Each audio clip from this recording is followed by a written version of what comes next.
What do you think is WCW's biggest problems as far as, not being able to keep the same management for a long period of time? And, right now the company's in turmoil. It's been in turmoil for months, actually years, actually. Well, yeah, it's like since 1988 when they bought it. Right. Exactly. Because I want to tell you, when I was there in 90, 91, 92, brother, I would scratch my head. I'm like, I mean, there would be, they would book a card. And by the time the matches began, not one match in the card would be the advertised match. And the strangest part for me was some of the guys, like maybe it was Arn Anderson against Terry Taylor, let's just say, that was advertised. But the match would be Arn Anderson against Billy Joe Bob and Terry Taylor against Billy Ray. The point being, Terry and Arn were both in the building, but they were working different matches, even though they were advertised against each other. I'm like, what's up with that? I don't get it. It just made absolutely no sense to me whatsoever. And what at least initially when I was there, I think the major problem was, when you got pizza guys who run pizza joints trying to run a wrestling business, who really knew nothing about running a wrestling business. See, when the Crockett family owned it, they ran it they owned it for 55 years. Right. They knew how to run a wrestling business. Vince McMahon's father knew how to run a wrestling business, and Vince McMahon learned how to run a wrestling business. You don't go from running a baseball team and having a television network. What it is just another thing in the portfolio. So it's not the central focus. It's not the main thing. So, you just try to put together what you can to get the operation running. And because of that, it's never really flowed. Right. What are your impressions of Eric Bischoff? I don't know. I don't know Eric that well. I knew him, met him when I went up to make some shots in the AWA for Vern. Right. Got along well with. From the time I was around him, I had great rapport with Eric, and liked Eric from the time I was around him. I hear different things here and there, but I can't say a bad word against him personally in the times that I professionally have been around him. Right. When you finally left WCW, what prompted your decision to leave? Well, of course, my last match, I did get an injury that particular night. It was a series of reasons. It wasn't any one particular reason. I know, Van Vader was able to play off that tremendously, saying he ended the career of Nikita Koloff, put me out of professional wrestling. I did get injured that night against him, injured my neck. Sometimes he would get a bit radical in matches. Another guy who I don't think he knew his own strength, we're wrestling out on the floor and took about a 10-yard run and clotheslined me to the back of the head. And my left arm went limp for about 4 minutes. I had absolutely no control over it, just kind of hanging there. Eventually, it would start to come back a little bit, the feeling in my fingers and stuff. And, I could start to maneuver my arm. And I reported that injury. Then the next morning, 5 o'clock in the morning, I woke up and I'm feeling a little strange in my lower abdomen. Come to find out I had a hernia from picking up that 500-pound behemoth. And so I had to have a hernia operation. So I had that. And I was rehabilitating my neck. And in those couple months there, it wasn't like I hadn't sat home before. And each time I sat home and each time I went back, it got to be a little harder to go back.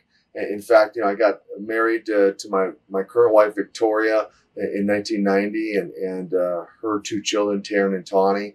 They were 7 and 4 at the time. So I had a family started now. Prior to that, I was single. So each time I started going back, I'm leaving the family now. Before it was just me, no big deal. Sleep in my apartment, sleep in a hotel room. What's the big deal? And then we had our first child in 1992, Kendra. And now I have my first child. Now I'm leaving my baby in addition to leaving my family. So I've got that as a factor. I've got the injuries as a factor. I've got my goal that I established in 1984 when I broke in to be retired by the time I'm 35. I'm 33 at the time. And so I got that as a factor. The travel, the more I traveled, that was a factor. The fact that corporate America stepped in. I always remember, many will probably remember, there's an old movie called North Dallas 40. There was a scene I'll never forget in that movie It was in the locker room, and it was the little short coach that drank all the Maalox all the time. And I think it was John Matuzak, I think was the scene, and they were having a heated discussion. And Matuzak was saying to the coach, he's saying, every time we call this a game, you call it a business. And every time we treat it as a business, you call it a game. Would you get the story straight? And that was my impression when Turner bought the business, was we try to have fun and they go, hey, this is a business here. And they'd slap a fine on us for something. And then we get serious and treat it as a business. They go, hey, you guys got to loosen up, man. It's just a game, relax. And that was my feel. I'll never forget that. And so I'm looking at that. I'm looking at, and quite frankly, they tried to make it miserable for me because they wanted all of us to move to Atlanta. Myself and Rick and Arn and Bobby Eaton, Rick Steamboat and Jimmy Garvin. There were several of us that liked Charlotte, and we decided to stay in Charlotte. And one of the things they did with me is they said, well, okay, you want to stay in Charlotte, that's fine. And when they'd mail me all my tickets to fly somewhere, drive. No, well, they'd be out of Atlanta. So they'd want me to drive from Charlotte to Atlanta to make my connections. You know what the irony to all of it is? I take the tickets they'd issue me. I became my own traveling agent. I literally, and I can't tell you how many times I said, look, I can save you money. This ticket you gave me is $450. I checked. I can fly from Charlotte to Cincinnati and back for $275. Do you still want to pay the $450? It's the way we're doing it. So you know what I did? I took the tickets, rebook it. I get $125 back. I'm dead serious. I literally had, I was somewhere between $3,000 and $4,000. I made money from the tickets. I'm saying I did. They probably don't know that, but I did. And I rebooked all my flights and stuff. But that's the kind of games they were playing. When I said hey, it's a business. No, it's a game. No, it's a game. No, it's a business. That's the kind of things they were doing. And I'm like, this is unnecessary. It doesn't have to be this way. So the atmosphere really started changing as corporate America stepped in. And so there were multiple reasons why I retired. It wasn't that I was injured and was put out of wrestling. In fact, the doctor said, my neck, I saw everyone from a chiropractor to having MRIs done on my neck. Now, I will go on record and say this. They said, you're 33 years old. You've got the neck of a 55-year-old man because of the suplexes and pile drivers and whatnot. You've got bone spurring in your lower neck. You've got some deterioration going on there. Are we saying don't ever wrestle again? No. Are we saying that the longer you wrestle, the higher risk you take of even a permanent injury like paralysis or something? Yes. And so I started thinking about my kids. I thought, I'm going to be, I'm 33. Yeah, I could wrestle another 5-6 years, but what if I get so crippled that when I'm in my 40s, I can't even do things with my kids? And so I started thinking about all those things. And I just made a determination. I said, you know what? I'm going to retire.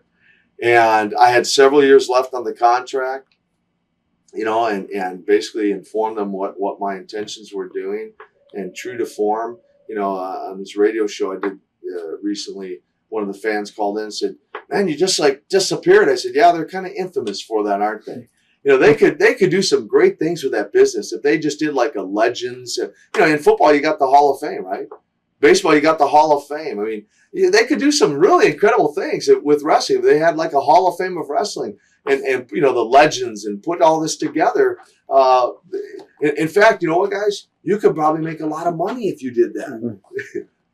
Right. Well, they did the Slamboree pay-per-views, but I don't think it was the same. I don't know if you're familiar with that, the Legend pay-per-views. Well, I heard a little bit about it, but not a lot. Yeah. Do you ever have any desire to ever return? That's a loaded question. I would say I wouldn't rule it out.